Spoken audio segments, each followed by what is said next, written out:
Hello, thank you for dropping in today. Today, I kind of wanted to talk about, well, family. So, in taking care of my family, I tended to use them as an excuse. Now, let me go back just a little bit. I don't know if you've ever felt this way, but maybe you had kids young and you were like, well, I gotta take care of my family, I gotta take care of my kid. I can't exactly go to college or go pursue, more especially pursue what I love. I've got to do what I have to do to support my family. So that mentality kind of got me pretty much resentful of my family after a while. And it's obviously not their fault. I chose that. I chose to have my kids. I chose to continue to have kids. But the thing is I hid behind the excuse of, oh, I've got to take care of my family. Now, mind you, taking care of my family being my main goal is what kept me at work. And what I mean by that is the whole reason that I worked was for my family. So if I worked a job, they better not ever put me in a situation to where it's, no, you need to work overtime or you need to come in tomorrow. And I'd be like, hey, my family comes first. That's the whole reason I'm working here.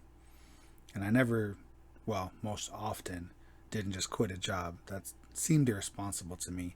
It always seemed better to find another job and then do my best to give a 2 weeks notice. Which, while we're talking about 2 weeks notice, I mean, honestly, a 2 week notice so you can replace me.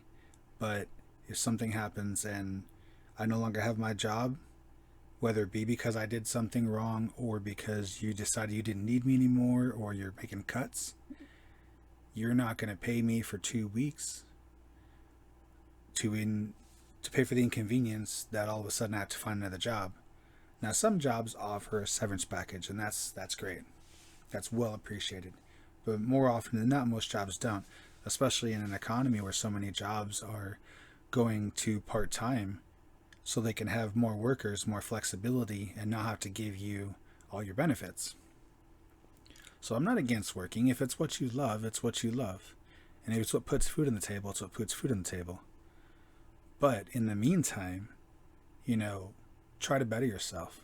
Don't do what I did for so long and hide behind, I've got to take care of my family. I can't take risks. Now, granted, you've got to take care of your family, but here's kind of what I'm talking about.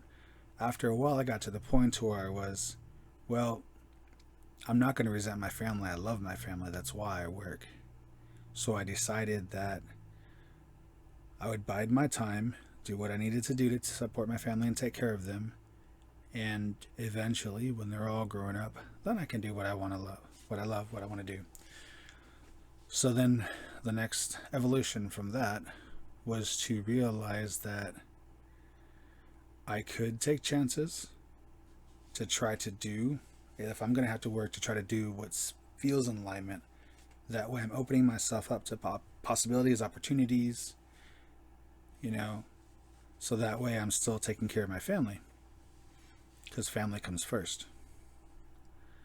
And also too, while taking I gamed from all my life, but really from the time I was 18 to the time I was 29.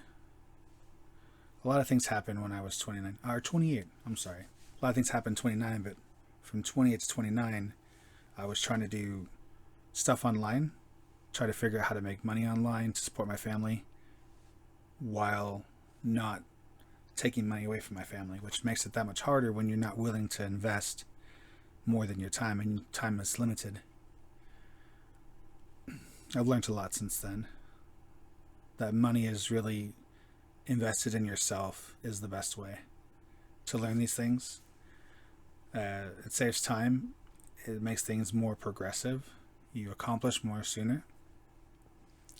But nonetheless, my next evolution was to realize that, I guess my most recent was that my family's okay.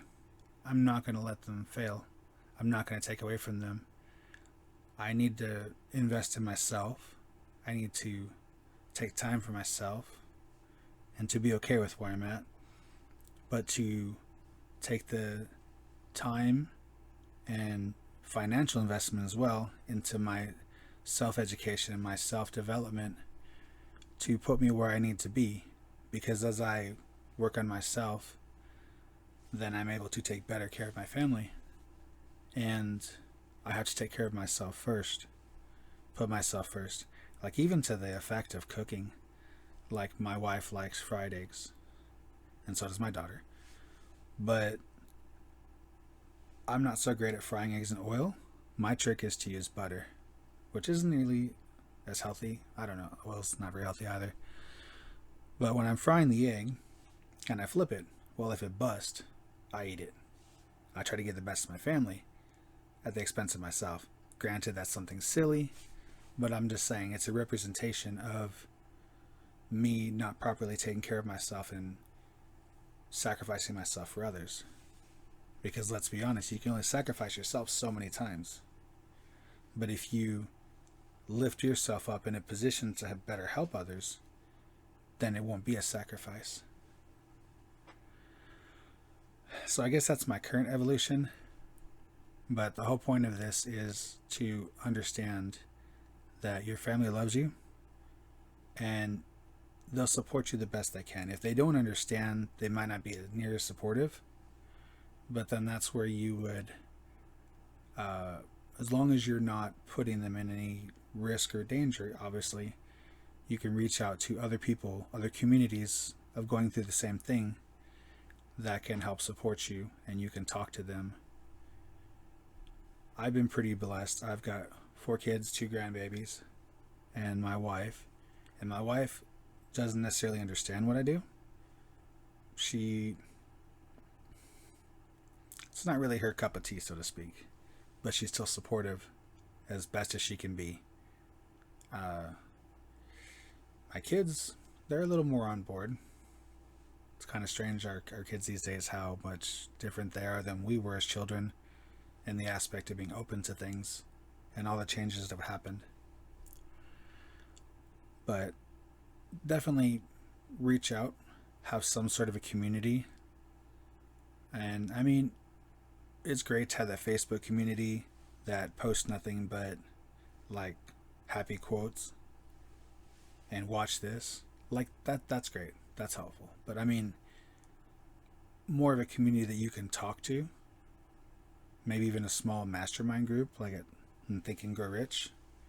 Napoleon Hill talks about creating a mastermind. Maybe create like a spiritual mastermind. That way you can support each other on your path.